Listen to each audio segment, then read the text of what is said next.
Despite possessing perhaps the most powerful military armament in the world, the United States military has pursued and allegedly continues to pursue diverse warfare options from beyond the physical realm.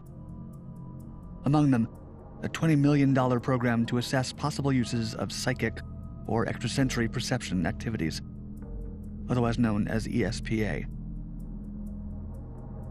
Taking place within the Stargate project, many of these trials and tests remained hidden from the general public until the Freedom of Information Act brought them to light in 1995. Among the most prominent of these attempts were remote viewing activities that sought to uncover intelligence from deep within Russia using only the minds of American soldiers stationed in the continental U.S.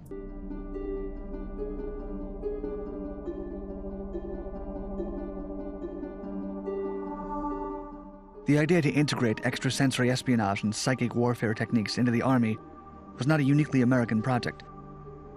In fact, the start of this practice may have been traced back to Germany during World War II, when the scientific organization Ahnenerbe, led by Heinrich Himmler, devoted an entire branch to study supernatural phenomena.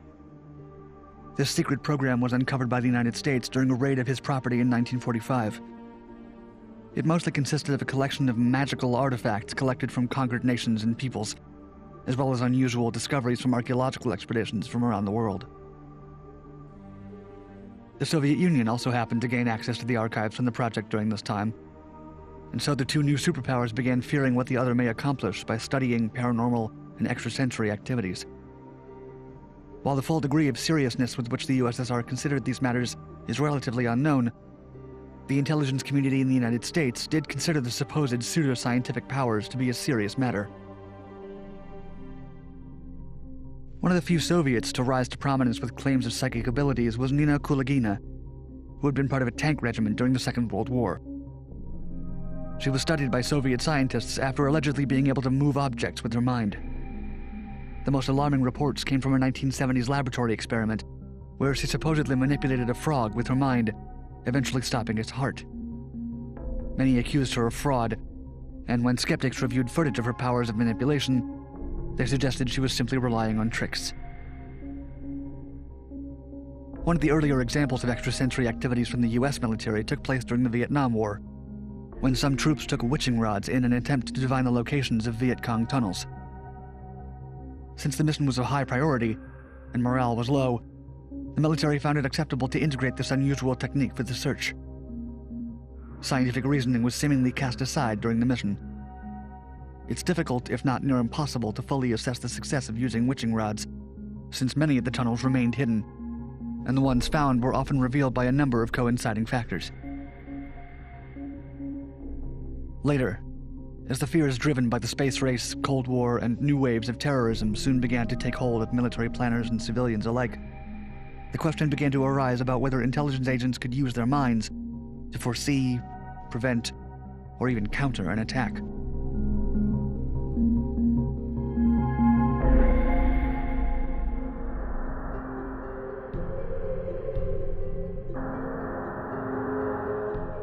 In the late 1970s and 80s, the majority of the extrasensory projects that the CIA and Department of Defense delved into sought to test and apply remote viewing, or RV. This type of psychic skill attempts to gather impressions, clues, images, or other information about an unseen, miles-away target through nothing other than mentally applied extrasensory perception. The term remote viewing came from physicists Harold Puthoff and Russell Targ from the Stanford Research Institute, and they worked hard on having it be differentiated from clairvoyance, which was seen as an illegitimate skill at the time. At first, they worked through private funding from the Institute of Noetic Sciences and the Parapsychology Foundation, and their paranormal investigations often focused on test subjects who were perceived to be possessing an innate talent for RV. As the CIA became interested in their work, their operations expanded to official government facilities in collaboration with the intelligence agency. One test subject, a secretary named Rosemary Smith, took part in a small project run within Wright-Patterson Air Force Base. At the time, the US government was looking for a Soviet bomber that had fallen in the African jungle. Satellite images and CIA intelligence had failed to locate the satellite, and in 1976 it was decided to give the RV operation a chance to look for it.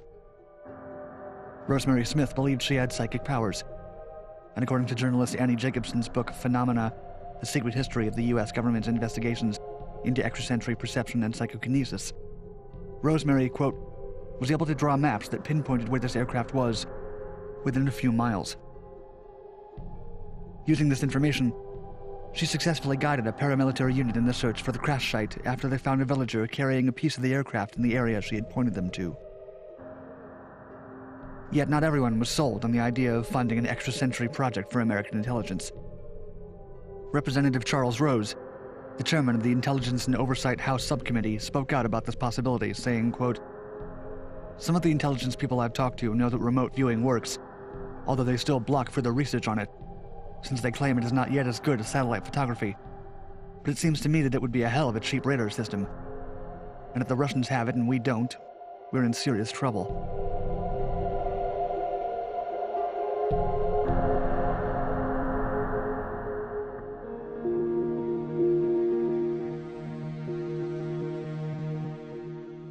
Following the logic of the congressman, an official extrasensory perception activity operation was launched in October of 1978 on the orders of Major General Edmund Thompson, who genuinely believed in the prospect of the undertaking. Of it, he said, quote, "I never liked to get into debates with skeptics, because if you didn't believe that remote viewing was real, you hadn't done your homework." The project was overseen by Lieutenant Frederick Holmes Atwater, a self-reported psychic headhunter, until 1987, with the understanding that it would be an inexpensive and passive undertaking. The program, codenamed Grill Flame, was carried out at Fort Meade in Maryland. It was run with support from Major General Albert Stubblebine III, who was eventually in full control of the project. Major General Stubblebine strongly believed in the promise of what remote viewing could deliver to the intelligence community. It's thought that it was only because of him that the project survived, since skepticism existed within the military as it transitioned the project out of the budget to make it only a Defense Intelligence Agency endeavor. As stated in a declassified summary released by the CIA from 1981, quote, "Grill Flame is an Army and DIA jointly financed effort to study novel intelligence collection techniques that will help to identify the capabilities and vulnerabilities associated with paranormal phenomenon having military applications."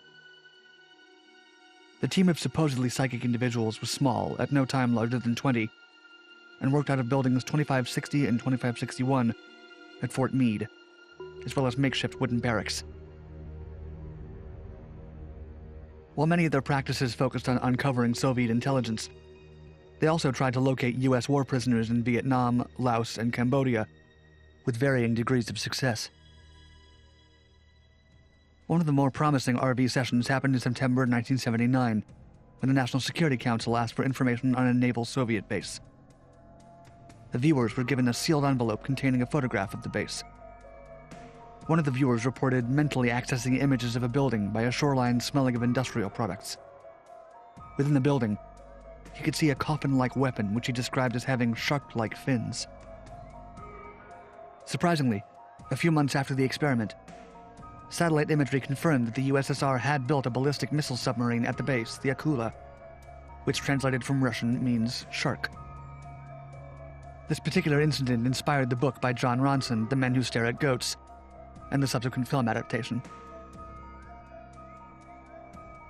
Two other high-priority projects that were undertaken by the members of Grill Flame were the attempted location of Libyan dictator Muammar Gaddafi and Manuel Noriega, the military dictator of Panama. As Gaddafi was not captured until the 2011 uprising, it suffices to say that locating him through RV was unsuccessful. As for Noriega, he evaded capture as the members of Grill Flame tried to find him for 3 years. Noriega was only later discovered after he had been granted sanctuary at the Holy See's embassy in Panama. The projects and experiments regarding remote viewing were and continue to be largely criticized for their lack of scientific rigor or support.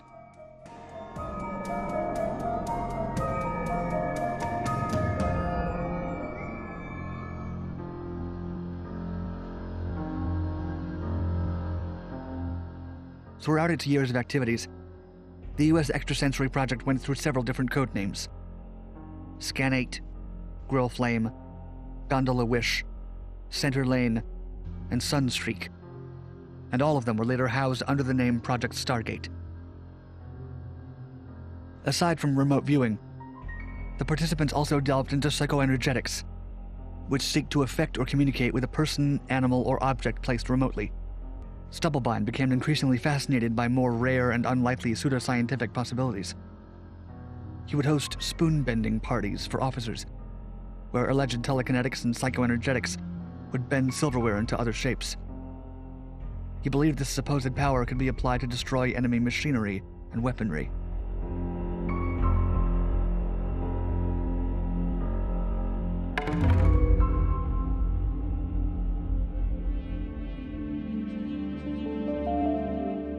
The Stargate project was terminated in 1995. Due to the Freedom of Information Act, most of the documents pertaining to Stargate have been released by the CIA and are accessible to the public, totaling almost 12,500 documents.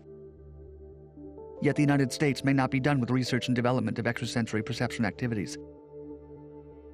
In 2014, the Office of Naval Research launched a $3.85 million program to explore intuition, inspired by a number of incidents, including one in 2006 from the Pentagon, claiming that Staff Sergeant Martin Richburg had used it to stop an improvised explosive device.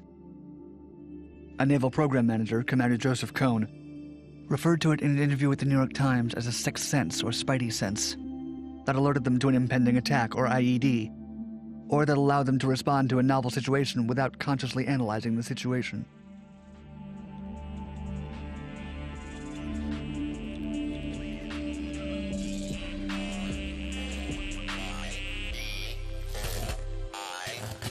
You what, mate?